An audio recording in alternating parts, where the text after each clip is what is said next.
Carlos Ramirez, owner of NVS Audio in Roselle, New Jersey and Daytona, Florida. So it's stupid that I even have to make this video, but I just had a class in Daytona, Florida. The class was 4.5 hours long. So my friend Kevin from Ultimate Marketing sliced up the video into 2-minute segments to promote the class. People don't even realize that Kevin did all the filming. He has all the footage. I have none of that.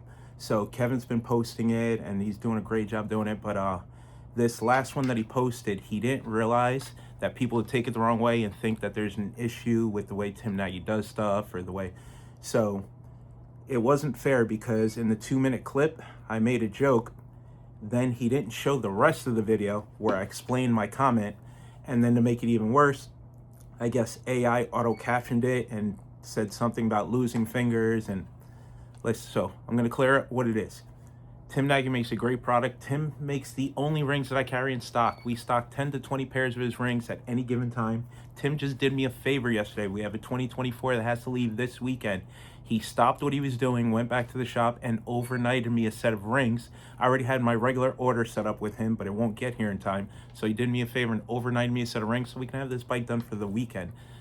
Tim is a great guy. We have a great relationship. He's the only person I buy rings from. So in the class, the first video that Tim made, and I spoke to him about it, he drilled a hole in the center of the bag. Then he took the router with one hand and went to town and opened up the entire hole. I told him that it's not safe. I said, you're gonna mess around, get somebody to lose a finger that way. You really need to explain to them that they need to rough cut and then just use the router bit to clean it up. So the same thing I said in the video, I said to Tim.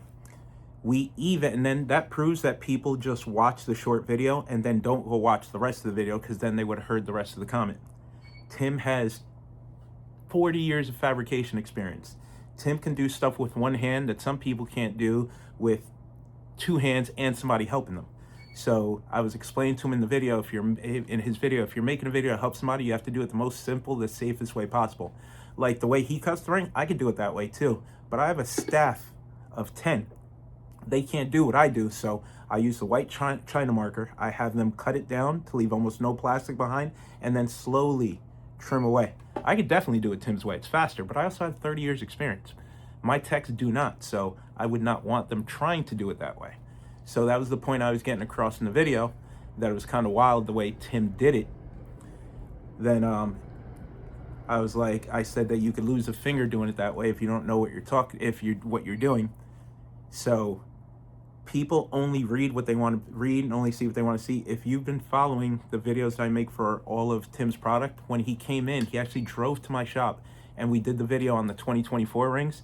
And we actually drew the white mark, we drilled all the holes, we used an air saw to cut along the holes, and then we used the router to trim the last 1/8 inch of lip that we left behind. So Tim does it both ways. And if you had watched the entire 10 minutes conversation, you would have seen that I said, do not drill a hole in the center, rough cut it. The router's made to clean up the material, not to cut. It's nothing against Tim, it was a joke. Tim saw the 4-hour video. Tim thought it was funny too, but then people took it the wrong way and think that his rings are unsafe and you're gonna lose a finger, you're gonna cut a finger off, this and that. No, it's not. The only thing I meant is his video, to pull it off the way he did in his initial video, because in his other videos, he doesn't do that. In his other videos, he cuts it, he rough cuts it, and then he trims off the excess with the router.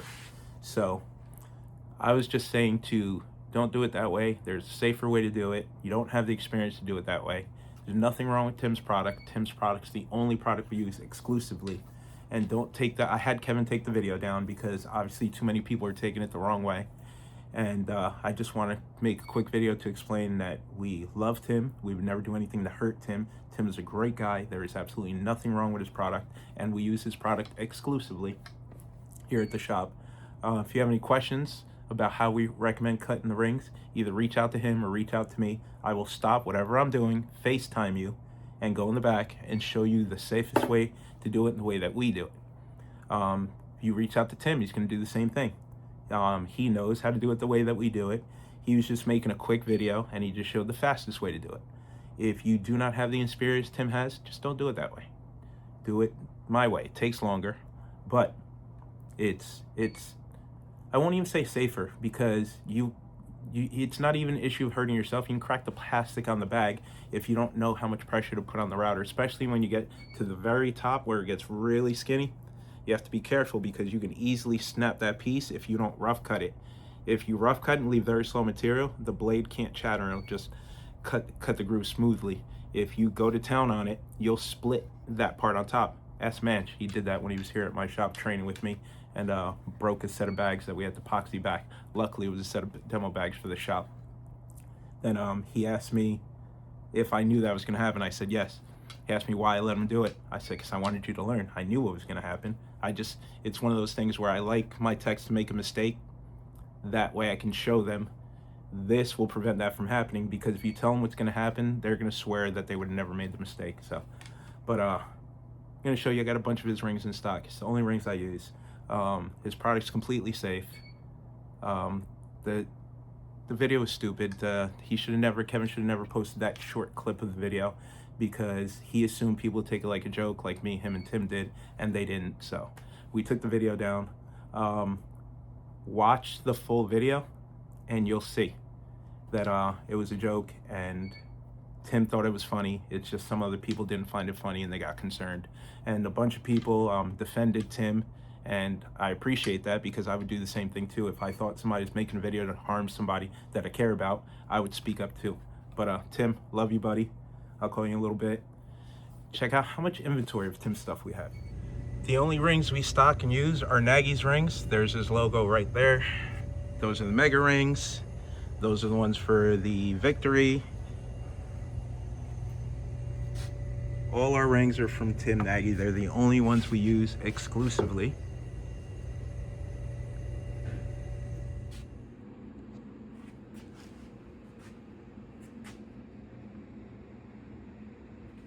This is the 2024 he overnighted me the rings for. So thanks to him, the bike's done 3 days early. My shipment from him won't be here till next week. So now we can take more time tuning and adjusting and deliver the bike on time to the client this weekend like we promised. There's his toppers. Bag braces. These are 14 through 23. These are 24 and up. We only use Tim Nagi products.